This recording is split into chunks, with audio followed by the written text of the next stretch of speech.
സർക്കാരില്ലത് കൊള്ളക്കാർ പിണറായി സർക്കാരിന്റെ അഴിമതിക്കും കെടുകാര്യസ്ഥതയ്ക്കും ദുർഭരണത്തിനുമെതിരെ കേരള സംസ്ഥാന UDF committee ആഹ്വാനം ചെയ്ത വിചാരണ സദസ്സ് 2024 ജനുവരി 1-ാം തീയതി തിങ്കളാഴ്ച വൈകിട്ട് 3 മണിക്ക് ചെമ്മാട് വെച്ച് നടത്തപ്പെടുമ്പോൾ വിചാരണ സദസ്സിന്റെ പ്രചരണാർത്ഥം തിരൂരങ്ങാട് നിയോജക മണ്ഡലം UDF കമ്മിറ്റിയുടെ ആഭിമുഖ്യത്തിൽ MLA KPA മജീദ് സാഹിബ് നയിക്കുന്ന കുറ്റവിചാരണ യാത്രയാണ് ഈ വാഹനത്തിന്റെ തൊട്ടു പിന്നിലായി കടന്നു വരുന്നത്.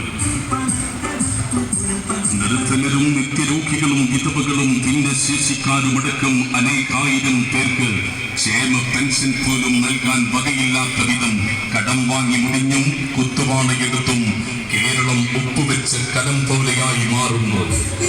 സർക്കാർ ഖജനാവിലെ അവസാനത്തെ നാണയത്തൊട്ടുമെടുത്ത് സർക്കാർ ധൂർത്തുത്സവം പൊടിപൊടിക്കുമ്പോൾ PR വർക്കിനാൽ ഊതിവീർപ്പിച്ച ഇടതിന്റെ ദുർഭരണത്തിന്റെ കൊള്ളയും കൊള്ളരുതായ്മയും ജനമധ്യത്തിൽ ചോദ്യം ചെയ്തു.